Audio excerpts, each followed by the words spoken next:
y el invitado de hoy lo voy a analizar desde dos vías, se los voy a presentar desde dos vías. Por un lado, lo que representa para mí y por otro, la entrevista en sí. Para mí él es un invitado muy especial porque cuando yo empecé hace 3 años con este punto G, en ese momento en FM Millennium, me acuerdo que fue el primer invitado del programa. Entonces uno dice, al cabo de 3 años, siempre uno conversa con él y demás, y yo acostumbro o abrir o cerrar el año con él. Hoy es nuestro último programa en vivo, porque el martes que viene 24 y el 31 va a haber programa, pero bueno, con contenido grabado, porque nuestros operadores tienen que prepararse también para celebrar y estar en familia. Entonces dije, bueno, último programa del año en vivo, quiero que esté él. Y por otro lado, les decía, lo presento desde dos vías, lo que representa para mí, y por otro lado, por lo que es él en sí mismo, ¿no?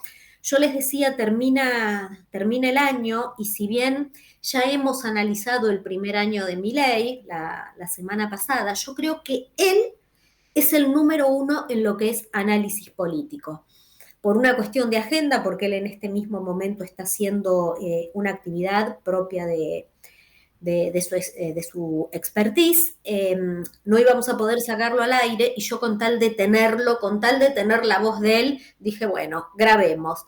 Entonces hicimos una entrevista vía WhatsApp y así fue que logramos que hoy Carlos Fara, analista político, presidente de la IAP, que sería la Asociación Internacional de Consultores Políticos, esté presente con nosotros. Fueron 3 preguntas. La primera de ellas le dije, bueno, a ver, balance de Milei, ¿cómo termina el año el presidente? Y esto nos dijo. El presidente Milei termina el año en términos positivos porque, digamos, frente a los condicionamientos que tenía en términos económicos y en términos políticos, siendo el presidente más débil desde 1983, termina consolidado, ¿no? Sacó algunas leyes claves y obviamente tuvo que moderar sus ambiciones de reforma. Pero al mismo tiempo, digamos, evitó que se le cayeran 2 vetos presidenciales, ¿no? Lo único que se le cayó durante el año fue el decreto de la CIDE, digamos, en todo el marco de lo que fue la gestión, es más marginal, ¿no? Obviamente con costo social alto, con opinión pública dividida al medio entre la aprobación y desaprobación, pero digo, teniendo en cuenta el tamaño del ajuste que hizo, no está mal. Al final, digamos, algo de lo que iba a ser económicamente iba a tener algún efecto sobre la baja de la inflación. Hay una cierta recuperación económica, con muchos interrogantes respecto a la sustentabilidad del esquema desde ya. Pero el gran interrogante obviamente era político, ¿no? Así este tema es muy dogmático y le va a faltar aprendizaje político. Bueno, todo eso la verdad que durante el año sucedió.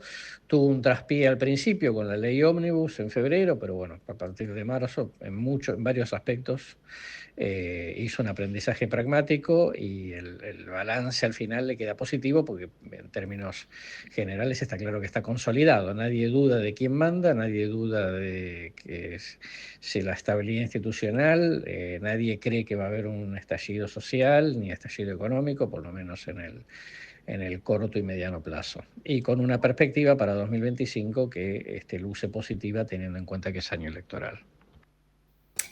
A ver, yo digo que análisis locuaz, ¿no? Porque yo siempre digo, ¿no? En este tema hay grieta, entonces hay gente que va a decir está todo mal o está todo bien. De hecho, tuvimos la semana pasada otras apreciaciones. Y digo, me parece que el análisis que hace Carlos Fara describe perfectamente y con objetividad este primer año de Milei.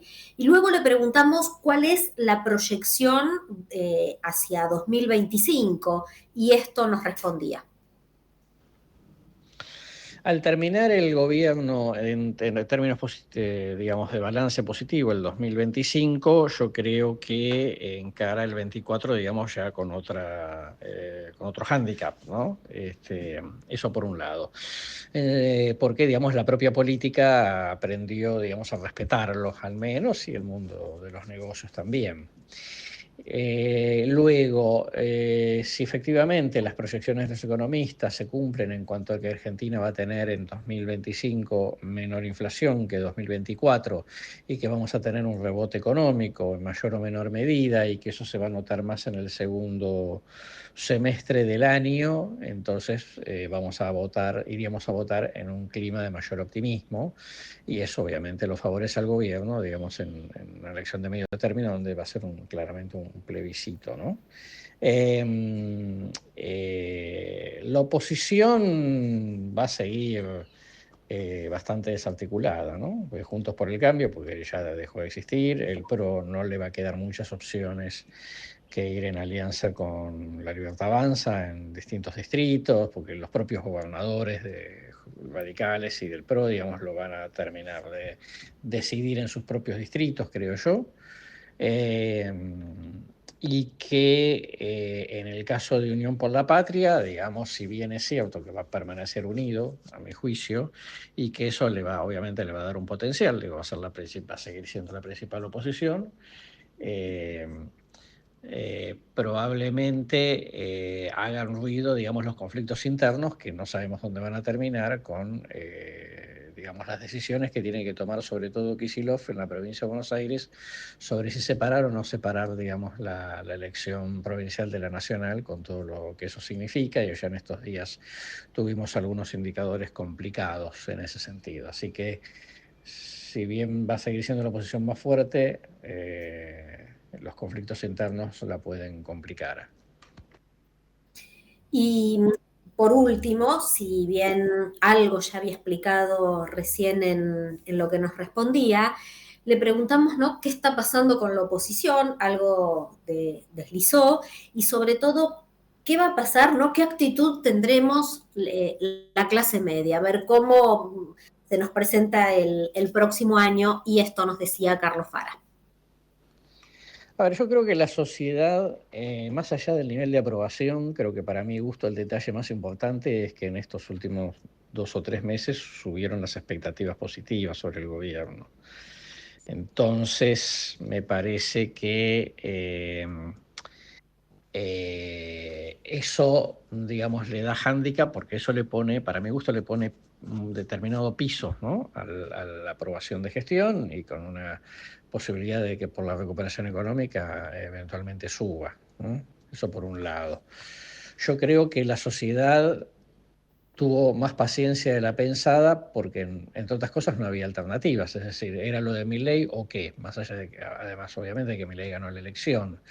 Es decir, nadie tiene una fórmula alternativa de cómo había que salir de la crisis, y el kirchnerismo era la inmediata experiencia. Veníamos de 3 gobiernos con balance negativo, entonces la sociedad decidió correr un riesgo, lo cual era inusual para esta sociedad, pero bueno, la sucesión de crisis, digamos, generó esto.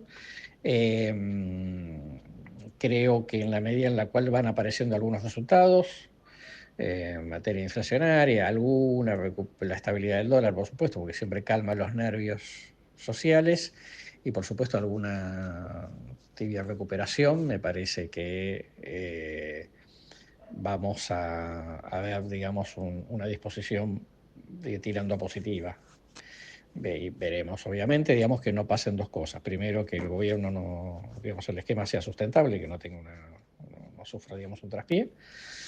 Y la segunda cuestión es que no haya una crisis internacional, que ahora con la llegada de Trump mucho no sabemos qué va a suceder, y que situaciones complejas, digamos, la relación con China, etcétera, etcétera, quizá un incremento del proteccionismo en Estados Unidos, alguna amenaza sobre el tema de inflación y tasa de interés, etcétera.